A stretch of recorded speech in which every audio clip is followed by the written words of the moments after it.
Look, Andrew, I'm getting slightly distracted by your command of mathematics as well as your great handwriting. Over the past 15 years... Now, let's talk about another subject that is very close to our hearts, Andrew, here. We're talking about beer, because over the past 15 years, the Dutch brewer Heineken has poured more than $130 million into sponsorship for Rugby World Cups. And Heineken has just announced a new partnership with the 2015 tournament in England. CNN's Alex Thomas has more from Auckland. In most people's opinion, this Rugby World Cup has been a storming success. So perhaps no surprise that one of its major sponsors, Heineken, have signed up for more. And Hans-Erik here can tell us exactly why. You're extending your relationship with IRB Rugby World Cup. Tell us why Heineken wants to stay involved in this. Well, we've been involved with rugby since 1995. And we've created the Heineken Cup back in Europe, which is now a global success. We've been with the World Cups, which has been growing and growing. If you remember the first Rugby World Cup in '87, only 600,000 people watch it worldwide. We're now talking about millions of people around the world. The sport is growing. It's very close to what Heineken stands for. You know, it's international, it's premium, there's humor with it, and it works. And that's why you continue your sponsorships. Are you surprised by how much the tournament's grown? Especially if you talk to the players. I think that everybody's surprised and caught up, but you know, it's a fantastic sport to watch. It's good on television, it's growing worldwide.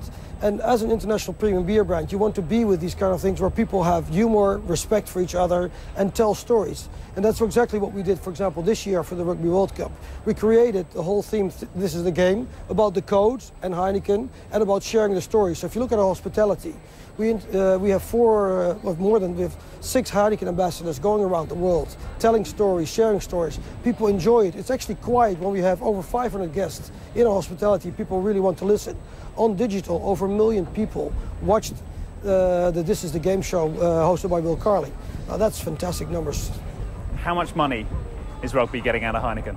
Well, maybe it's even better to tell that since 1995, Heineken has invested more than 100 million euros in rugby.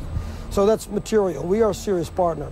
But on the flip side, what's important as well, because people always say you do rugby or you do this. No, Heineken does rugby because we are 50% of our volume is in countries that, for example, qualify here for the Rugby World Cup. So the business is there. People know that Heineken is a rugby sponsor. So we're really talking to our loyal consumers. For example, if you take Champions League, where we're more really literally building the brand, total different objectives. Because they're two very different sports with very different sets of fans as well. Exactly. Because the Champions League, what the Champions League does for us is really building the brands in places where we are not, and we have a great platform to engage with our consumers where we are stronger. Rugby, you know, people know that Heineken is a rugby sponsor. Heineken Cup has been around. People, even here in the Southern Hemisphere, talk about the Heineken Cup. People know the stories about the Heineken Cup. The Rugby World Cups in 2003 in Sydney, people still talk about the bar that we created for the final. Even here, if you see what we do here live at the fan zone, people talk that, remember that, and share the stories. And I think that's what makes it fantastic. Do you think New Zealand's benefited from Heineken's sponsorship?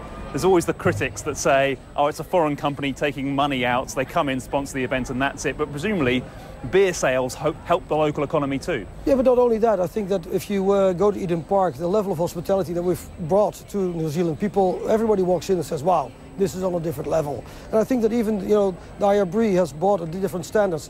When I was here at the opening, people said, wow, what does Eden Park look beautiful? If you look at what people are doing here, it's never happened in New Zealand before. So those are the memorable experience. I really hope that people who live that today, when they're 85, they're still talking about, do you remember Rugby World Cup 2011? And that's what we were about. Andrew, don't be fooled by the Portuguese surname. It sounds as though it's about time for me to reclaim my Dutch heritage based on that.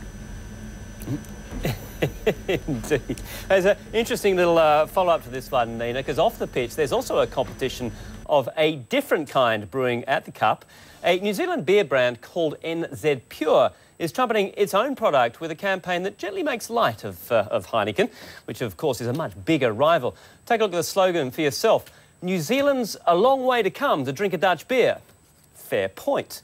It's actually more than 18,000 kilometres if you're coming from Holland to drink that Dutch beer. But NZ Pure is a little independent, taking on the big boys there. And if New Zealand wins on Sunday, I suspect quite a few of them will be opened in the All Blacks' honour.